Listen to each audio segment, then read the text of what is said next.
నెల్లూరు జిల్లా ఉదయగిరి నియోజకవర్గంలో వైసీపీ ఖాళీ అయింది.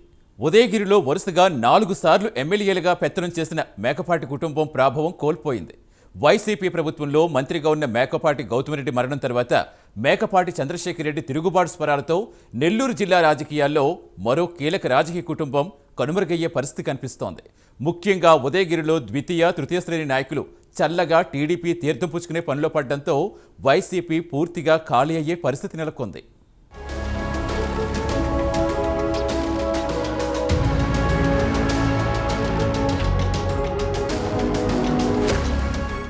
నెల్లూరు జిల్లా రాజకీయాల్లో ముందు నుంచి రెడ్డి సామాజిక వర్గం నేతల పెత్తనమే కొనసాగుతూ వచ్చేది. మాజీ ముఖ్యమంత్రి నేదురుమల్లి జనార్దన్ రెడ్డి కుటుంబం, మాగుంట, ఆనం, మేకపాటి కుటుంబాలు జిల్లా రాజకీయాలను శాసిస్తూ వచ్చాయి. అయితే ఆ ఫ్యామిలీలు జిల్లా రాజకీయాలను ఏ స్థాయిలో శాసించాయో తర్వాత అదే స్థాయిలో కనుమరుగవుతూ వచ్చాయి.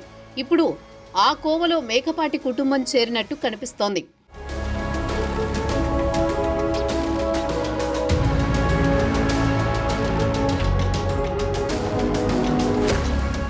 నెల్లూరు జిల్లా ఉదయగిరి నియోజకవర్గం నుంచి మేకపాటి కుటుంబ సభ్యులు 4 సార్లు ఎమ్మెల్యేగా గెలిచారు. ఉదయగిరి గడ్డ తమదే అన్నట్టు తమ కుటుంబ సభ్యులు ఎమ్మెల్యేగా ఉండాలని మేకపాటి ఫ్యామిలీ భావించేది. మొన్నటి ఎన్నికల్లో ఎంతమంది టికెట్ కోసం పోటీ పడినా మాజీ ఎంపీ మేకపాటి రాజమోహన్ రెడ్డి హైకమాండ్ను ఒప్పించి తమ్ముడు రాజగోపాల్ రెడ్డికి టికెట్ ఇప్పించి బరిలో నిలబెట్టారు. అదే కుటుంబం నుంచి 4 సార్లు గెలిచిన మేకపాటి చంద్రశేఖర్ రెడ్డిని కుటుంబ వ్యవహారాలతో మేకపాటి రాజమోహన్ రెడ్డి పక్కన పెట్టారు.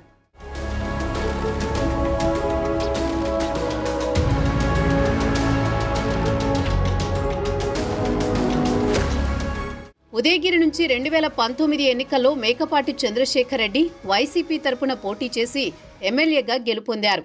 ఎమ్మెల్సీ ఎన్నికల్లో ఎమ్మెల్యే మేకపాటి చంద్రశేఖర్ రెడ్డి వైసీపీకి ఓటు వేయకుండా టీడీపీకి ఓటు వేశారనే ఆరోపణలతో వైసీపీ అధిష్టానం ఆయన్ని బహిష్కరించింది. అప్పటి నుంచి ఉదయగిరి నియోజకవర్గ కోఆర్డినేటర్గా రాజమోహన్ రెడ్డి మరో తమ్ముడు మేకపాటి రాజగోపాల్ రెడ్డి వైసీపీ అధిష్టానం నియమించింది. అప్పటి నుంచి మేకపాటి రాజగోపాల్ రెడ్డి ఉదయగిరికి తానే కాబోయే ఎమ్మెల్యేని అన్న ఆలోచనతో అధికారులను ఉరుక్కులు పరుగులు పెట్టించారు.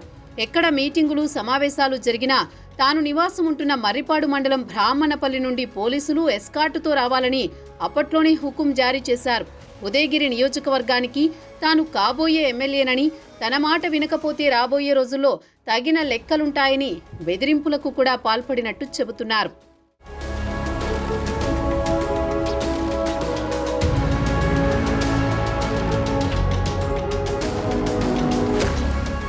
రెండు 2024 ముందు జరిగిన ఎన్నికల ప్రచారంలో ఉదయగిరి నియోజకవర్గం టికెట్ కోసం ఎంతో మంది వ్యాపారవేత్తలు పోటీ పడినప్పటికీ వైసీపీ అధిష్టానం మాజీ ఎంపీ మేకపాటి రాజమోహన్ రెడ్డి మాటలకు కట్టుబడి తన రెండో తమ్ముడైన మేకపాటి రాజగోపాల్ రెడ్డికి ఉదయగిరి టికెట్ను కట్టబెట్టింది. అప్పటి నుంచి మేకపాటి రాజగోపాల్ రెడ్డి ఉదయగిరిలో మరింత జోరు పెంచారు.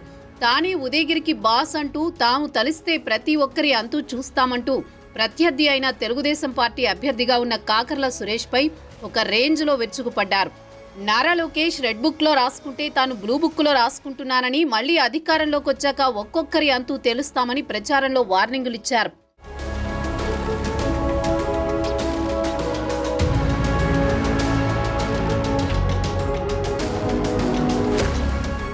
ఉదయగిరి మండలంలోని కొండకింద పల్లె గ్రామాలలో ఎన్నికల ప్రచారం నిర్వహించినప్పుడు ప్రజలను మేకపాటి రాజగోపాల్ రెడ్డి బెదిరించారట.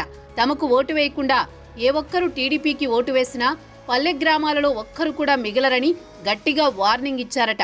మళ్లీ గెలిచి తీరుతామన్న ధీమాతో కొండాపురం మండలంలో తహసీల్దారు సమావేశానికి హాజరు కాకపోవడంతో ఆయనను ఇష్టం వచ్చినట్లు వాయించారాయన.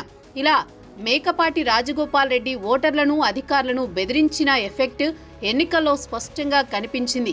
ఘోర పరాజయం పాలయ్యారు.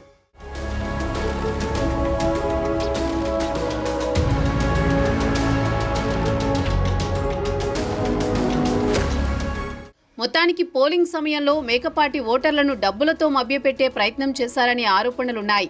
అయినప్పటికీ ఫలితం లేకుండా పోయింది. వైసీపీ అభ్యర్థిగా పోటీ చేసిన మేకపాటి రాజగోపాల్ రెడ్డి కూటమి ప్రభుత్వం అధికారంలోకి వచ్చిన వెంటనే ఉదయగిరిలో అడ్రస్ లేకుండా పోయారు.